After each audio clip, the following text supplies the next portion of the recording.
예, 반갑습니다. 이근철 교수입니다. 이번 강좌는 이승만 건국운동 바로 알기라는 제목입니다. 지난 강좌에서 이승만 독립운동 바로 알기를 했었는데요. 자, 이번 강좌에서는 건국운동, 그래 독립운동 이후에 이제 해방된 직후 대한민국 정부 수립 직전까지 이야기가 되겠습니다. 첫 번째 내용으로 일부 이승만은 어떻게 최고의 민족 지도자로 부상했나? 물론 누구나 다 처음부터 최고는 아니었겠지요. 어떤 과정을 통해서 최고의 민족 지도자로 부상되었나? 이런 걸 먼저 한번 보도록 하겠습니다. 먼저 이제 들어가기 전에 해방 전후 우리 조선 전국 상황을 보면요.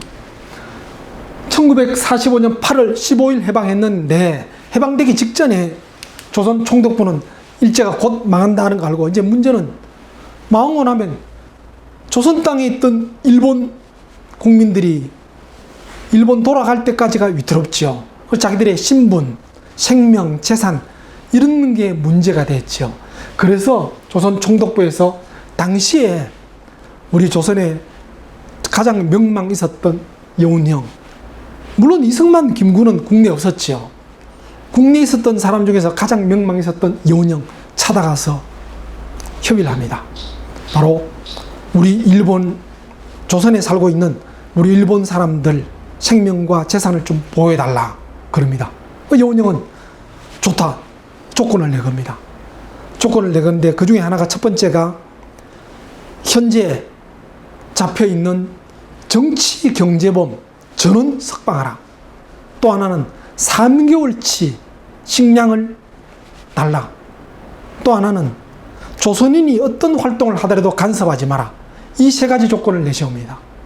근데 좀 이상하잖아요. 조선 총독부 입장에서는 곧 망해서 돌아갈 입장인데 안 들어줄 이유가 없지요. 그걸 볼 때 아마 여운형은 내일 모레 일본이 망한다는 걸 미처 몰랐던 것 같아요. 그냥 지금 상태에서 조선 총독부에서 제대로 힘을 못 쓰게 될 정도가 됐으니까 좀 자기들이 혹시 그야말로 이제 국제정세에서 힘을 못 쓰니까 조선에서 힘이 조선 일반 국민들이 막 들고 일어나면 총독부가 위태로워질 줄 알고 이런 제안한 그 정도로 알았던 것 같아요. 우리가 뭐 일본 망하고 간다면 굳이 조선 총독부한테 우리 정치 경제범을 석방해달라 부탁할 필요 없죠. 또 하나 식량 3개월치 달라 할 필요도 없습니다. 그냥 총독부 떠나면 그만이죠. 그럼 다 우리 건데. 또 마찬가지로 조선민들의 자유로운 활동 보장해달라 마찬가지죠. 여운형은 살짝 바로 내일 모레 일본이 망하고 해방될 줄까지는 미처 몰랐던 것 같아요. 그래도 여운형 나름대로 곧 일본이 망할 걸 알고 1년 전 1944년에 건국동맹을 이미 만들었습니다. 그러다가 드디어 해방됩니다. 해방되었을 때 건국동맹을 건국준비위원회로 바꿉니다. 이 여운형은 약간 좌익계열입니다. 그래서 우익계열의 대표적인 사람 안정을 같이 좌우익이 연합된 그야말로 민족통일전선 같은 건국준비위원회, 보통 건준 그렇게 많이 불려왔죠. 만듭니다. 거기서 이제 건국치안대 식량대책위원회 참 발빠르게 참 잘했죠. 조선 총독부가 물러갔다면 정부가 없습니다. 경찰이고 군대고 모든 게 그야말로 그냥 무정부 상태가 될 뻔했는데 바로 딱 독립하자마자 건준 만들었다는 건 정말 탁월합니다. 치안 유지하고 식량대책위원회 역시 마찬가지로 그 당시에는 먹고 사는 게 정말 힘들었으니까 그런 것도 만듭니다. 그런 거 만들었는데 처음에는 좌우익을 합작한 통일전선 같은 걸 만들었는데 거의 좌익 쪽으로 그야말로 세력이 기우니까 우익 대표인 안정원 탈퇴해버립니다. 그러고 나서 9월 6일 여운형은 또 나름대로 이제 감각을 가지고 곧 미군이 남한에 주둔한다. 북한은 소련군이 주둔한 거 그걸 알고 주석을 이승만, 물론 이승만 아직 안 왔습니다. 안 왔지만 국제적으로 좀 이름 난 사람이라고 이승만, 부주석은 자신하고 조선인민공화국을 세웁니다. 이것도 줄여서 인공, 건준인공, 참 해방 직후에 많이 들렸던 온 국민이 알고 있던 그 이름입니다. 정부를 잠시라도 대신했으니까.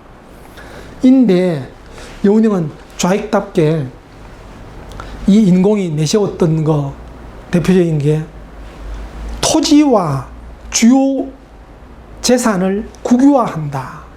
이게 공산주의, 사회주의 스타일이잖아요.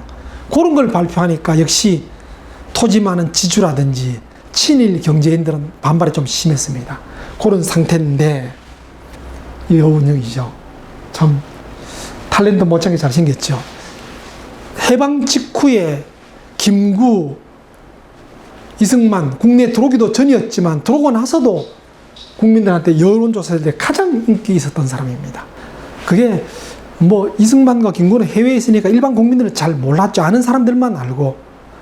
그렇지만 여운형은 국내에서 활동했으니까 잘 알려졌죠. 자, 여기서 우리 하나 짚고 넘어가고, 조금 전에 여운형 좌익이라 그랬죠. 근데 우리가 좌익 우익 했을 때 참 지금도 좌익 우익에 대해서 많이 오해를 합니다. 오해를 하는데 그냥 일종의 정치 스펙트럼입니다. 영역, 좌측 영역, 우측 영역, 하나의 정치적 영역 뜻인데 이 교훈이 어디서 나왔냐면 프랑스 혁명 당시 국민의회 의사당 안에 왼쪽에는 혁명파들이 앉고 오른쪽에는 왕당파들이 앉았답니다. 그래서 혁명파들이 앉았던 왼쪽 좌익, 오른쪽에 왕당파 앉았던 쪽이 우익, 그렇게 시작된 이름입니다. 그런 이름인데 일반적으로 좌익가라면 경제적 평등을 위한 정부 개입과 사회 진보, 반대로 우익은 경제적 자유와 질서를 옹호하는 쪽. 대체로 민주주의의 이념 그러면 자유와 평등 두 축이 있죠. 두 축이라면 좌익 쪽에서는 평등을 좀 강조합니다. 그럼 평등은 저절로 안 오잖아요. 사람마다, 짐승들만 해도 약육강식이 있는 것처럼 사람마다 차이가 있고 능력의 차이가 있으니까. 그래서 평등을 위해서는 국가가 좀 더 개입하는 쪽입니다. 그 자유는 오히려 국가가 간섭 덜 하는 쪽이죠. 그래서 평등을 위해서, 특히 경제적 평등을 위해서 정부가 좀 개입하는 쪽, 진보 쪽이 좌익. 또 경제적 자유를 주면서 자유가 라면 알아서 하라, 멋대로 하라. 그러면 또 무질서해지니까 질서를 좀 옹호합니다. 질서도 옹호하지만은 현 질서입니다. 좀 혁명적 질서, 미래 질서가 아니고 지금 현재 질서 유지, 이런 걸 좀 강조하는 쪽이 우익 쪽입니다. 그런 쪽인데 대체로 쓰기를 좌익은 공산주의, 반자본주의, 사회민주주의, 생태주의, 아나키즘, 뭐 무정부주의, 사회주의, 민주주의, 진보주의, 사회주의, 민주사회주의. 근데 공산주의, 사회주의 이런 쪽이 좀 많죠. 거기서 우익은 자본주의, 보수주의, 군주주의, 신보수주의, 신자유주의, 자유 쭉 나오는데 주로 보수, 자유. 좌익은 사회주의 쪽을 많이 쓰고 우익은 보수주의 또는 자유주의 이런 말을 좀 많이 쓰는 편입니다. 자, 근데 여기서 지금 현재도 우리나라에서 좌익과 우익에 대해서 상당히 오해를 많이 합니다. 우리 정치사에서, 남한의 정치사에서 시작은 우익입니다. 전부 다. 여당, 야당 다 우익입니다. 근데 보면 요즘도 대통령 출마하려는 잠룡급의 사람들이 참 진보를 가지고 좌파 그럽니다. 그건 그 속에는 쟤들은 빨갱이다. 이건 이 당시 해방 직후의 얘기입니다. 지금 다시 말씀드리지만은 좌익은 실제 공산주의, 사회주의 쪽이고 우익은 대체로 자본주의 또 자유주의 쪽입니다. 근데 남북이 분단되면서 남한 내 좌익은 없어져 버렸고 우익에서 갈라져서 지금 여당, 야당 계속 그렇게 돼 나왔습니다. 좌익은 없는 겁니다. 그렇다고 해서 또 지금 이제 여당, 야당이 다 우익이면 다 보수냐? 그것도 아닙니다. 대체로 다 보수면서 좀 더 보수, 좀 덜 보수입니다. 예석하게 진보도 솔직히 없습니다. 우리 정당 지금 현재. 그 정도로 우리 정당은 우리 역사 자체가, 현실 역사가 남북이 분단되어 있고 공산주의와 대치되어 있기 때문에 남한에서는 좌익이라 할 만한 그런 거는 거의 그냥 문제시 되어버리죠. 예. 이 말씀을 미리 드리는 것은 그 당시 해방 직후에는 좌익에 대한 적대감이 없었습니다. 그리고 여운형에 대해서 남한에 있는 남북 38선이 나눠진 남한에서도 여운형이 인기가 제일 있었으니까 그런 상황을 제가 말씀드리려고 한 겁니다. 자, 그러다 한반도 분할하자는 안이 나왔는데 38선 확정한 것은 미국 국무부 육군부, 해군부, 3부 조정위원회에서 결정했습니다. 3부 조정위원회에서 38선 나눠서 북쪽은 소련, 남쪽은 미군인데 요거 나오기 전에 미 국방부에서 처음 만든 안은 기가 찹니다. 미, 소, 영, 중 4개 나라가 우리 한반도를 지배하는 걸로, 미국이 경기도, 강원도, 충청북도, 경상남북도 차지하고, 또 소련이 함경남북도 차지하고, 영국이 평안남북도, 황해도 차지하고, 중국이 충청남도와 전라남북도 차지하고, 이런 안을 처음 냈어요. 참 우리나라 놓고 누가 뭔 이런 짓을 다 하나. 참 이게 참 안타까운 우리 역사입니다.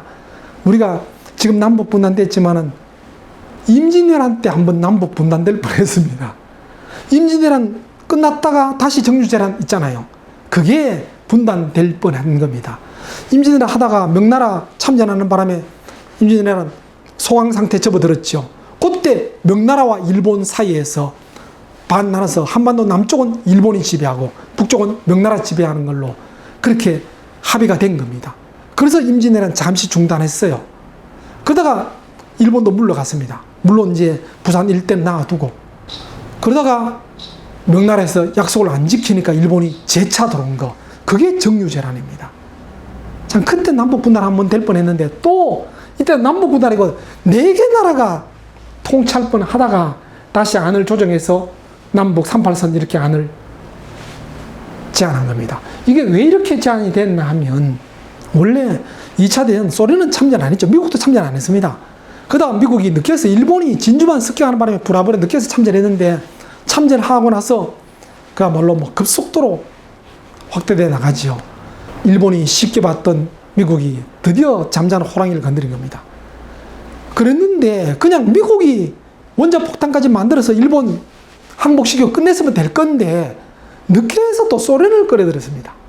소련은 8월 초에, 8월 8일에 일본에 선전포고를 했습니다. 우리가 8월 15일에 해방됐으니까 불과 한 열흘 남짓 싸운 거지요. 그때서 소련이 딱 끼어든 겁니다. 해방된 직후에도 소련이 북한까지 쫙 들어왔습니다. 근데 미국은 멀리 있잖아요. 또 아시아 쪽에 미군은 오키나와 멀리 또 있고, 그 미국에서는 그야말로 좀 위기였죠. 한반도를 놓고 부랴부랴 소련에 제시한 겁니다. 38선 나눠서 북쪽은 소련이 지배해라, 남쪽은 우리가 하겠다. 갑자기 그렇게 안이 나왔던 겁니다. 그러면서 9월 8일 날 미군이 주둔합니다. 물론 이제 북쪽은 소련군이 주둔했죠. 미 군정사령부 사령관 하지. 어찌 보면 이게 바로 조선 총독부 대신에 미 군정이다, 그래 보시면 돼요. 미 군정청 장관은 아놀드입니다. 근데 이 아놀드가 딱 한 말이, 요문영이 만들었던 조선인민공화국, 또 중국에 있는 임시정부는 바로 무시해버립니다. 남한에서 오로지 정부는 미군정밖에 없다. 그 말은 바로 2개 무시한 거지요. 그렇게 돼버린 겁니다. 근데 임시정부는 이미 40년대에 한국 독립당까지 만들었습니다. 그래서 들어와서 바로 임시정부를 개선하려고 했습니다. 그랬는데 미군정청에서는 그 당시 우익 중심이었던 한국민주당, 줄여서 한민당을 합니다. 총재 송진우, 동일보 사장이었죠. 지지합니다. 거의 우익 쪽입니다. 우익이면서 친일 세력들이 대거 모여 있었습니다. 친일 세력 입장에서는 반가웠죠. 일본이 망한 마당에 이제 그야말로 막 숨도 못 쉬고 차마 어찌 될지 몰라서 있는 판에 미군정 측에서 딱 끌어들이니까 당장 이 사람들은 보험 들은 거죠. 보험 들었는 건데, 미군정청 입장에서는 미국도 아니고 미국 군대입니다. 군대는 당연히 호전적이고 소련 공산주의를 적으로 봅니다. 그러니까 좌익은 아주 싫어합니다. 당연히 우익 쪽을 좋아하죠. 지지합니다.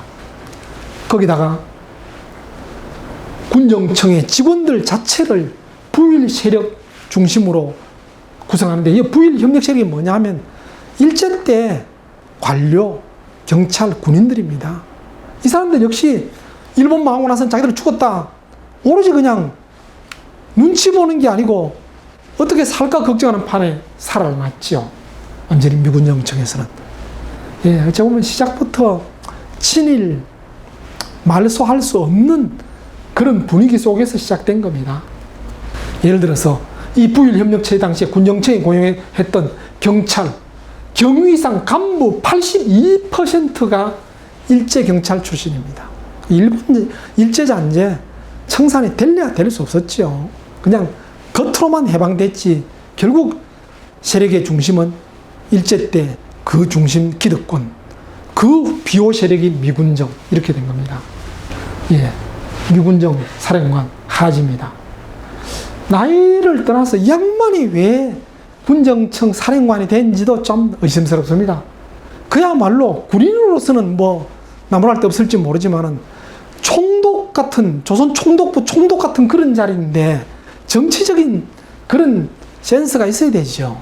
그냥 오로지 군인 정신, 참 이런 사람이 왜, 물론 뭐 그 당시는 일단 미국에서는 아직도 이쪽 태평양 지역은 전쟁 지역으로 봤으니까 그래 볼 수도 있었겠죠.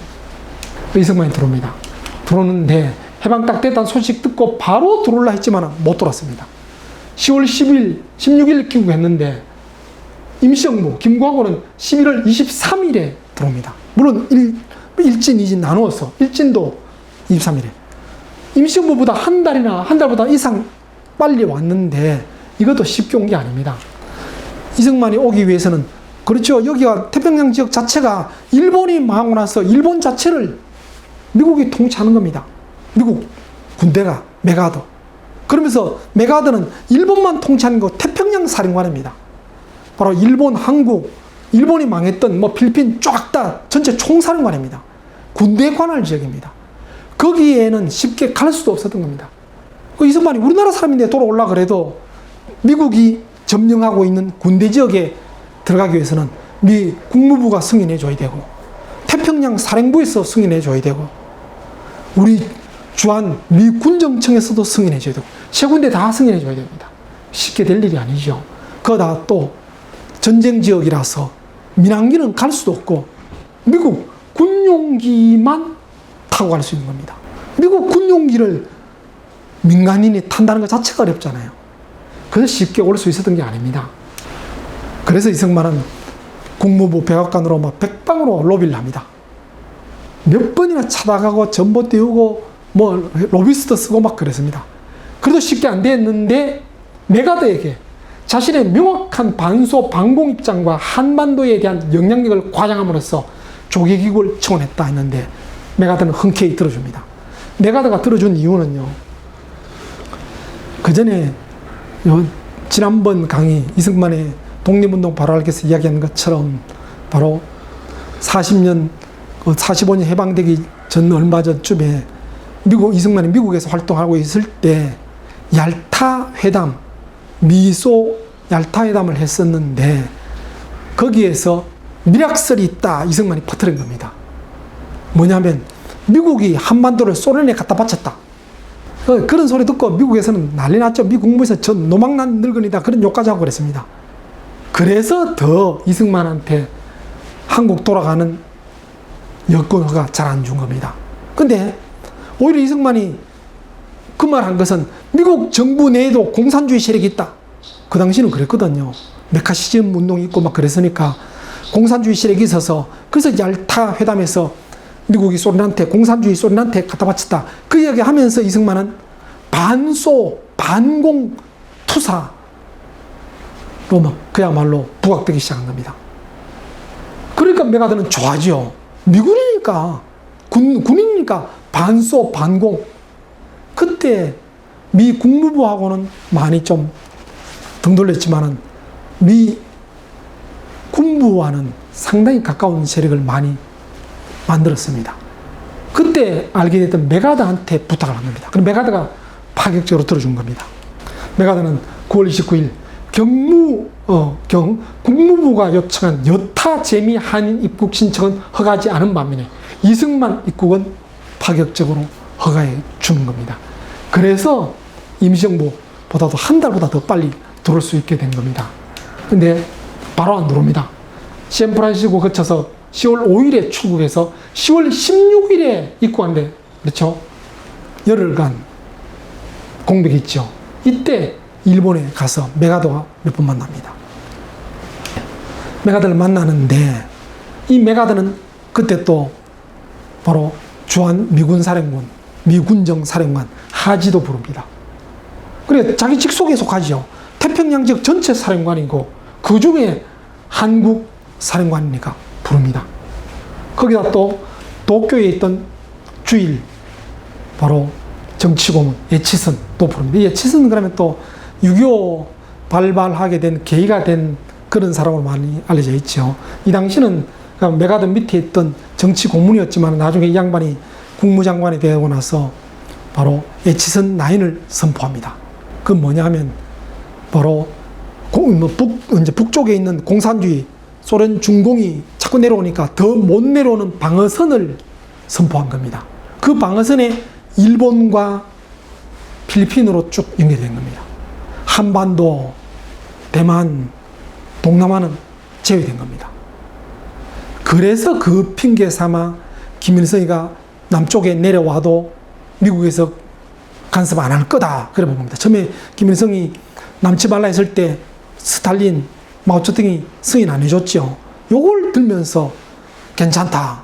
뭐 내려와도 미국이 간섭 안 한다. 3차 대전 일어날 거 없다. 그러면서 내려왔다. 그런 비난도 받았던 인물인데 어쨌든 이렇게 네 사람 모입니다. 뭐 하려고 모였겠습니까? 모릅니다. 비밀리에 회동했고 기록도 안 남아 있습니다. 그런데 추측은 할 수 있습니다. 요 모임 한 이후에 물론 모임했다는 소리는 이승만이가 몇 번 했습니다. 근데 기록이 안 남아 있어. 어떤 내용으로 다뤘다 그런 거 없습니다. 그냥 친밀한 대화를 나누었다. 요것만 이승만이 발언에 남아 있습니다. 근데 얼마 후에 이 에치슨이 미 국무부에 보고를 했습니다. 미 군정 통제하에 이승만, 김구, 김규식 등 중경 임시정부 세력을 중심으로 임시정부 내지 장차 정부 조직으로 발전할 수 있는 행정조직을 창출한다. 그런 걸 보고서를 올렸습니다. 자, 그러면 이제 대충 감이 오지요. 메가더가 이승만을 부른 게 아니고 이승만이 귀국하면서 일본 가서 메가더한테 그야말로 만나자는 요청을 해서 만났습니다. 그러고 나서 이렇게 된 겁니다. 메가더는 물론 이승만을 좋아해서 그야말로 하지도 부르고 에치슨 부르고 했습니다. 여기서 이야기된 게 겉으로 표면된 게 공무에 올린 게 이겁니다. 이거는 바로 이승만은 지금 현재 미 군정 세력이니까 태평양 사령관 또 한국 사령관 이 양반들을 동원해서 전체 정권 잡겠다. 이런 아니죠. 그런 안을 부탁한 거고 메가더하고는 또 흔쾌히 그렇게 하자. 그렇게 된 겁니다. 왜 이 군부에서는 또 왜 이승만을 지지했느냐면요. 자, 방금 요랬을 때 미 국무부 입장은 좀 다릅니다. 미군들은 이렇게 조금 전에처럼 이승만, 김구, 김규식 등을 중심으로 해서 임시정부 만들자 그렇게 했는데 미 국무부는 신탁 통치안입니다. 미소가 같이 한시적으로 한반도를 임시정부의 신탁 통치하다가 나중에 독립시키겠다 이 안입니다. 뭐가 다르냐? 예. 미 군부는 그게 아닙니다. 신탁 통치도 아니고 미소 같이 합의 신탁 통치도 아니고 그냥 바로 이승만과 김구, 김규식을 중심으로 해서 정부 만들어서 미 군정 하에 정부를 만드는 겁니다. 근데 미 국무장관 마샬 국무장관 메가더한테 조금 전에 에치슨이 그런 보고도 하고 그랬다 그랬죠. 그랬을 때 오히려 마샬은 에치슨은 고문이니까 이제 에치슨한테 답장을 보낸 게 아니고 메가더한테 보냅니다. 국제적 신탁 통치가 한국에서 실시되어야 한다는 제4만이 3부 조정위원회에 제출되었다. 이 3부 조정위원회는 아까 얘기했죠. 미 국무부 또 육군, 해군 3부입니다. 거기서 이미 신탁 통치안이 미 국무부 차원에서 결정된 거다. 신탁 통치다. 그냥 뭐 단독 임시정부 이런 거 아니다. 그런 거 된 겁니다. 또 이승만도 이미 알고 있었다는 겁니다. 샌프란시스코 한국 오기 전에 이미 있을 때 샌프란시스코 있을 때 신탁 통치안을 알고 있었습니다. 그러면서도 세 사람 다 이승만, 메가더, 하지다 미국의 신탁 통치를 반대합니다. 신탁 통치가 아니고 바로 그냥 미군정 영향력 하에 남한 정부 수립 요런 아닙니다. 이승만이 드디어 들어옵니다. 들어오는데 민족 지도자 이미지가 부각됩니다. 해방 직전에 일반 대중들한테 잊혀진 인물이었던 이승만. 그러다가 해방 직후에 급격하게 일반 대중들한테 최고의 민족 지도자로 부상이 됩니다.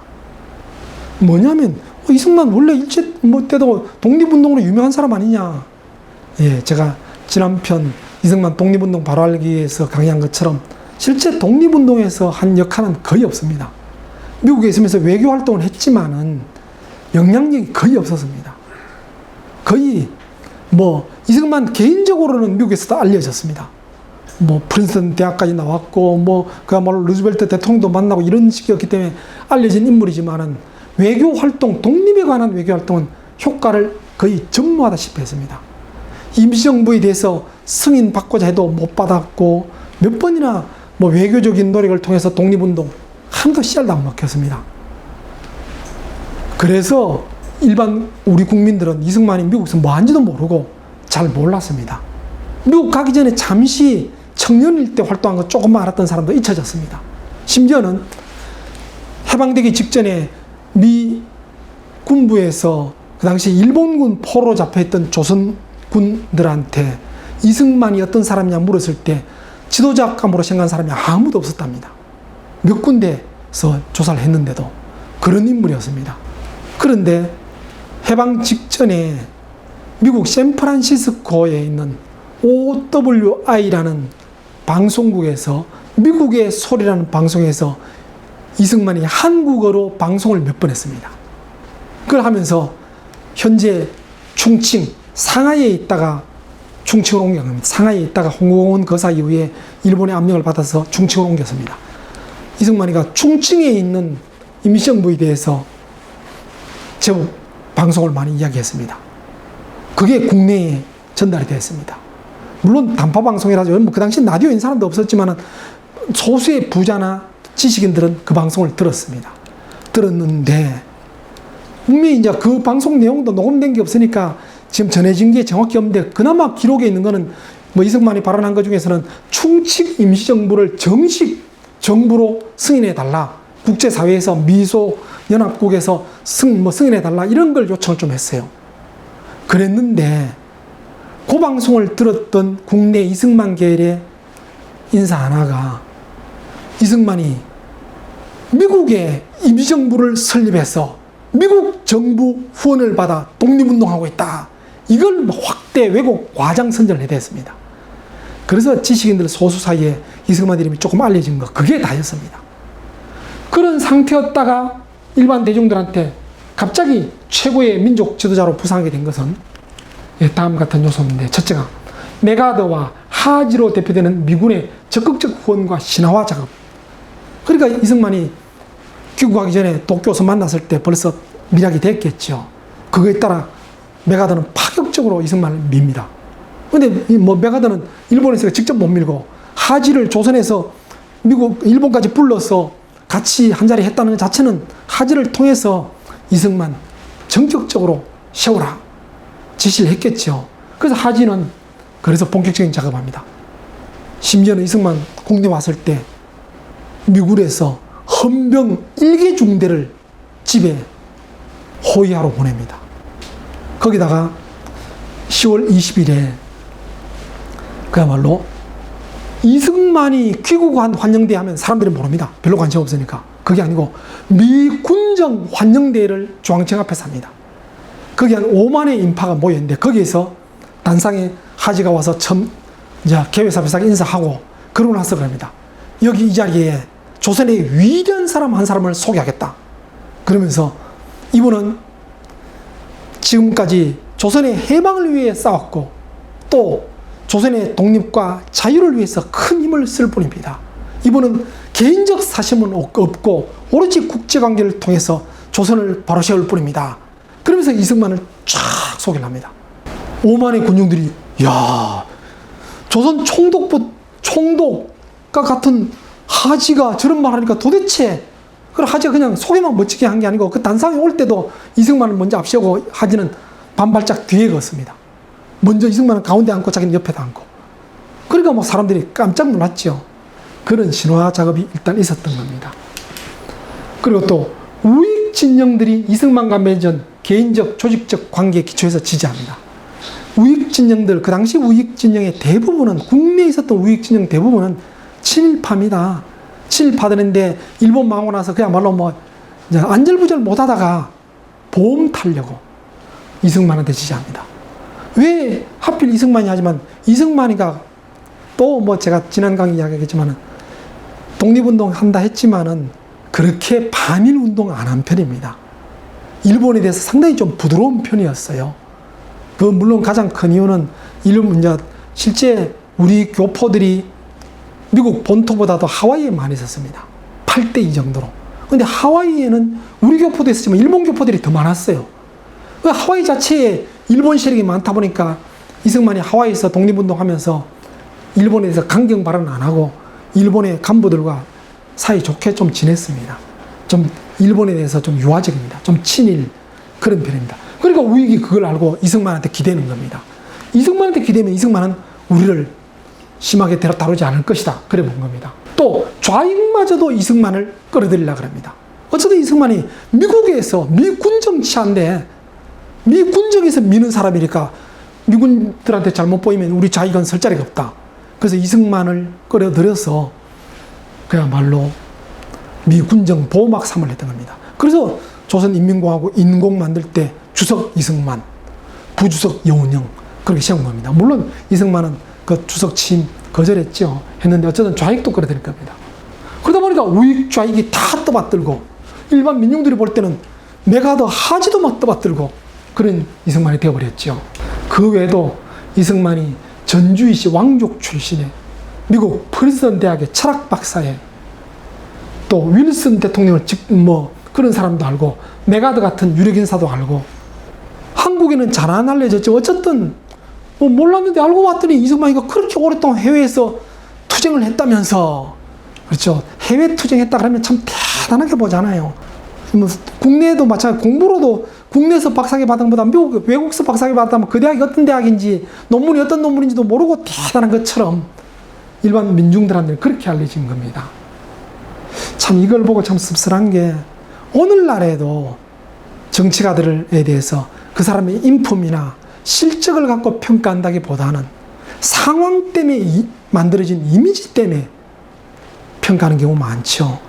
진짜 대통령급인지 진짜 국회의원급인지 그런 것보다는 어쩌다가 어떤 상황 때문에 그 사람이 부각돼서 지지율이 막 엄청나게 나오고. 참 우리 국민들이 좀 돌아봐야 될 게, 우리 국민들이 스타일이 이성적이보다는 좀 감성적인 게 많습니다. 장점도 있지만은 그런 게 좀 묻어나서 이승만은 졸지에 바로 최고의 민족 지도자로 부상하게 된 겁니다. 예, 바로 10월 20일 했던 중앙청 앞에 5만 인파가 몰린 가운데 했던 이승만. 포함 놀라지만 또 이승만이 실제 연설도 정말 잘했답니다. 나이가 지금 70인데 저도 그때 당시 나이로 71인가 2인가 그랬습니다. 한국 나이로. 그런 마당인데 좀 미국에서 오래 살다 보니까 우리말이 좀 어눌하기도 했지만은 군중을 사로잡는 감성적인 그런 연설에 아주 뛰어났답니다. 요 양반이 하집니다. 예, 옆에 딱 빗게 앉아 있죠. 이런 분위기를 연출한 겁니다. 그런데 드디어 이제 이승만이 본격적인 활동을 합니다. 독촉 중앙협의회인데 이승만은 강력한 통일단체 만들어낸다는 명목으로 10월 23일에 조선호텔에서 좌우익을 망라한 각 정당 대표 임명 50개 단체 200명 소집합니다. 여기에서 각 정당에 한 명씩 모여서 독립촉성중앙협의회, 좀 길죠. 그래서 또 보통 그 당시도 그렇지만 제 강의에서도 독촉중협으로 약칭을 하겠습니다. 거기서 이승만을 추대합니다. 아까 얘기했죠. 좌익 우익 이야기를 했는데 이때만 해도 이미 38선 북쪽은 공산주의 소련, 남쪽은 미국 들어섰지만은 남한 안에도 좌익이 있었습니다. 있었지만은 또 있었고 또 좌익이라고 해서 요즘처럼 좌익 그러면 공산주의 벨게이 그렇게 보지는 않았습니다. 그래서 이승만은 민족 전체 우익만 지지하는 게 아니고 우익, 남한에 있는 우익, 좌익, 정당, 사회단체 전체가 지지한다는 걸 보이기 위해서 좌우익 전체를 연합해서 만든다고 만든 겁니다. 그러면서 이승만이 한 발언 속에는 그런 것도 있습니다. 나는 공산주의에 대해서 호감이 있다. 그런 발언과 또 공산주의가 주장하는 민중 복리를 위한 그런 경제제도는 몇 가지 좀 선택해서 쓸만하다. 이렇게 공산주의에 대해서 유화 발언도 합니다. 좌우익을 다 포섭하려고.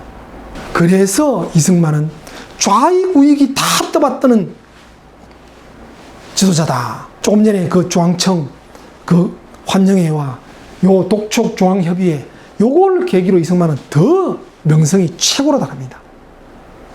근데 아직 김구하고는 국내에 안 들어온 상태입니다. 그 이승만 입장에서는 김구하고 들어오기 전에 좌우익 전체 연합한 정당 하나 만들고 그러고 나서 임시정부가 들어오면 흡수하려고 그랬습니다. 어쨌든 우리나라 임시정부가 정부니까 임시지만은 이승만도 임시정부 초대 대통령이었지만 나중에 탄핵당한 이후에는 그 이후에 다시 김구에 의해서 이승만은 미주 외교부장 같은 그런 역할을 했죠. 그러면서 임시정부를 정식 정부로 승인하기 위해서 미국에서 여러 번 미 국무부라든지 그런 데 전보도 보내고 했습니다. 근데 그 임시정부가 들어오면 그게 대표가 될 것 같아서 이승만은 부랴부랴 독촉중립을 만든 겁니다. 그 당시 비교적 중립에 속했던 선구회가 여론조사한 거 한 달간 정당, 언론사, 문화단체, 학교 등 105명의 어느 정도 조금 지식인들을 중심으로 여론조사를 했는데요. 이 시점에서 지도자 순위, 양심적 지도자 순위 여운형 1위 이승만, 김구입니다. 박헌영. 그 다음 또 과거 대표적 조선 혁명가 순위 여운형 이승만, 박헌영, 김구 순입니다. 여운형이 먼저고 이승만이 다음이죠. 근데 대통령 후보로서는 이승만 1위, 김구, 여운형 이렇게 나온 겁니다. 그러니까 거의 해방 직전에 이승만 잊혀졌던 인물이었던 이승만이 해방되자마자 미군정에 의해서 졸지에 부상되고 독촉중앙협의회를 만들면서 최고의 명성을 날리니까 여론조사도 이렇게 나오는 겁니다. 그러다가 이제 김구가 기국합니다. 이 모습은 김포공항에서 찍은 게 아니고요. 충칭에 있다가 상해공항 도착해서 다시 한국 김포공항으로 돌아옵니다. 그게 쉽지 않았습니다. 이승만이 들어오는 것도 쉽지 않은 것처럼 마찬가지입니다. 군사지역에 민간인 비행기 타고 못 간다. 미국 군부가 지원 안 해주면 못 갑니다. 또 미국 군용 비행기 지원 안 해주면 못 갑니다. 그런 마당에 김구 쉽게 못 들어옵니다. 미군정, 바로 주한미군정 말고 중국에 있는 미군정에서 김구한테 그럽니다. 한국 가려면 서야 가라. 어떤 서약이냐면 그 서약은 이미 벌써 이제 지금 다 알려졌죠. 김구는 그럽니다. 나는 임시정부 자격, 주석 자격이 아니고 개인 자격으로 미 군정에 도움받아 들어간다.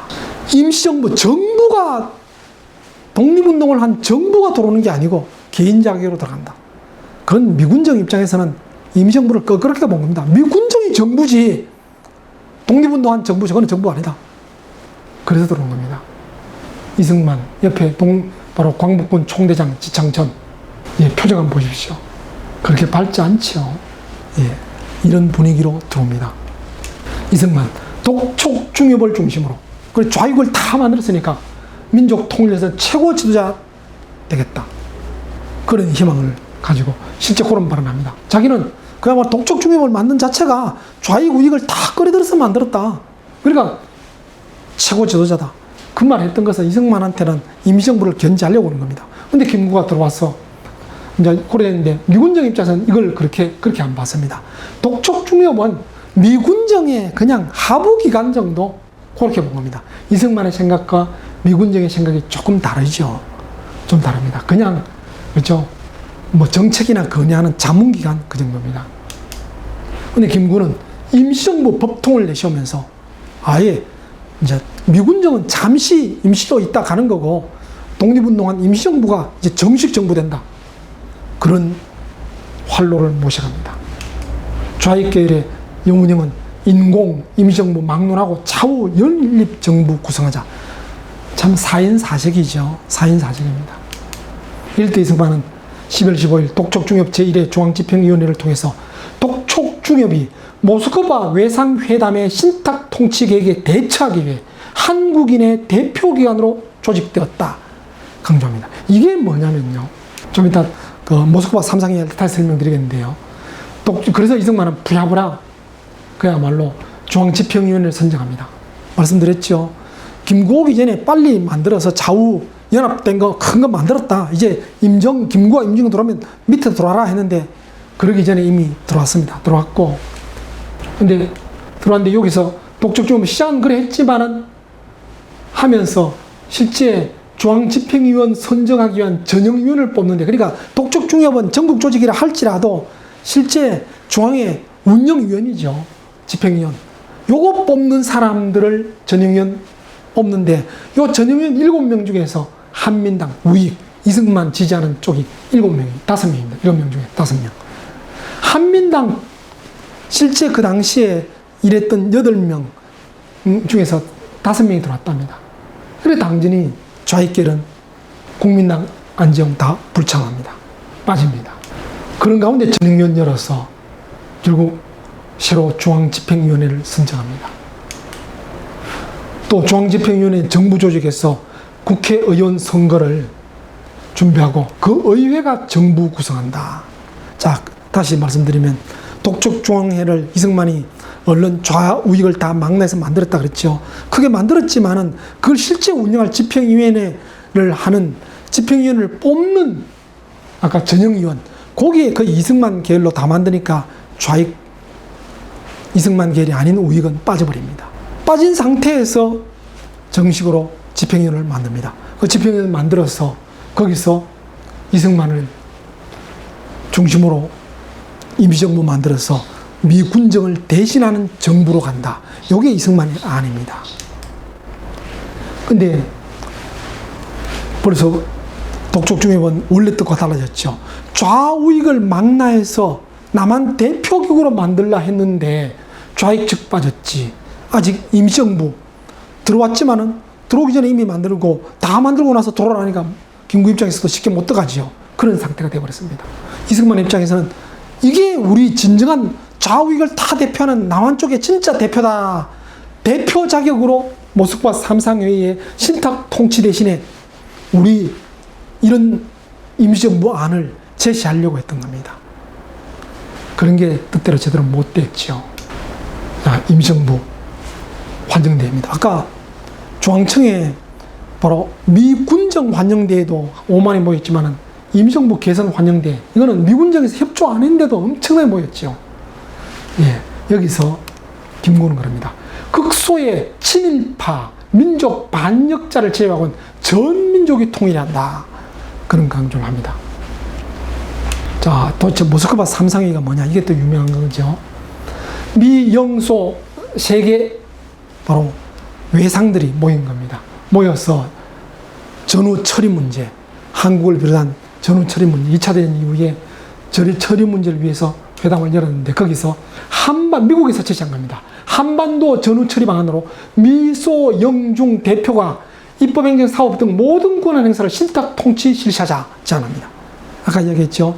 38선 꺼질 때도 미소 중심으로 안 걷고 미소 영중이 나누어서 한반도를 분할 지배하자, 그런 안을 냈다가 38선 안으로 바뀌었는데 그 이후에 저는 뭐 그 이유라 할 것도 없죠. 어쨌든 이제 바로 직후죠. 바로 직후인데 다시 냈던 신탁 통치도 역시 마찬가지입니다. 미소, 영중 4개 대표가 신탁 통치를 실시하자는 건데, 그랬을 때 소련이 반대하고 하니까 이걸 다시 좀 정리합니다. 민주주의 원칙에 따라 임시정부를 건설한다. 그걸 돕기 위해서 4개 나라 대신에 미소 공동위원회 2개 나라가 일단 실시한 공동위원회를 만들어 설치해서 임시정부를 건설한다. 그래 놓고 미소 영중 4개 나라가 최대 5년간 신탁 통치한 후에 독립국가를 만든다는 안입니다. 자, 이 안이 나쁠 것 같습니까? 좋을 것 같습니까? 이렇게 되면, 실제 이렇게 됐다면 어떤 문제가 생겼을까? 자, 어쨌든 이런 식은 아닌데 모스크바 삼상회의 모습입니다. 물론 뭐 사진은 이미하지만 삼상회의라고 해서 세 나라의 세 명의 외상만 모인 게 아니고 실무자들이 같이 모였죠. 자, 그게 알려지면서 김구와 임시정부 세력들은 제일 먼저 반대합니다. 긴급 국무회의 개최해서 신탁통치 반대 국민총동원위원회, 약칭 반탁총동원위원회입니다. 요걸 결성합니다. 그러면서 군정청의 한인 직원들 반탁 표시로 총사직하고 또 시가행진 벌이고 계속 반국민대회 하고 친일파 파업 계속 이제 철시도 하고 파업도 하고 뭐 그럽니다. 근데 요것만도 문제인데 문제는 좀 더 사고 친 사람이 있었습니다. 임시정부의 내무부장이었던 신익희, 그 당시는 젊었습니다. 이 신익희가 중심이 되어서 임정의 중심 세력이 미군정에 있는 직원들 몰아내고 싹 다 미군정 실무 행정을 다 독점한다. 이런 걸 만들어서 전국에 포고문을 갖다 붙여버렸어요. 미군정 입장에서는 가만히 볼 수가 없죠. 완전히 그냥 쿠데타로 봤죠. 하진은 1월 2일 김구를 불러들입니다. 불러들어서 반탁운동 중지만 명령한 게 아니고 이런 식으로 기만하면 다음에는 죽이겠다. 협박합니다. 그러면서 당장 중지하라. 할 수 없이 김구는 1월 1일 중앙방송을 통해서 파업 중지 보급을 지시합니다. 근데 파업 중지, 보급 지시에서 끝난 게 아니고 완전히 미군장한테 찍혀버렸습니다. 김구는. 옆길로 약간 세지만 말은 조심스럽지만 김구 암살 사건 아시죠? 도대체 누가 안두희가 왜 죽였나 말이 많지만은 악연이 여기서부터 시작되는 겁니다. 김구는 좌익과 이승만계를 배제한 채 비상정치회의를 구성해서 신탁통치 반대도 하고 그런 비상정치회의 했는데 미군정과의 적대관계에서 이거 제대로 될 리가 없죠. 앞에 이승만이 만들었던 독촉중엽도 좌우익을 망라해서 그야말로 모스크바 삼상회의에 정식 우리의 정부안, 임시정부안을 제출하려 했는데 이승만 중심의 우익계열로 되는 바람에 좌익 떨어져 나오고 임시정부는 참여도 못해서 제대로 못한 것처럼 김구 역시 비상정치회의 만들었지만은 미 군정과 적대관계 속에서 또 이승만 계열도 들어오지 않은 상태에서 이것도 또한 역시 제대로 된 연합 기구가 못 됐습니다.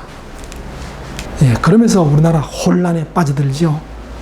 신탁통치 반대, 삼상결정 절대 지지, 우익, 이승만, 특히 김구 쪽의 우익에서는 절대 반대입니다.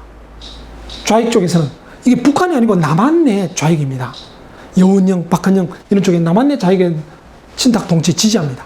모스크바 삼상회의 결정 절대 지지 이런 식으로 대립을 합니다. 근데 이게 우스운 일인 게 이게 왜 우습냐? 우스운 일인 게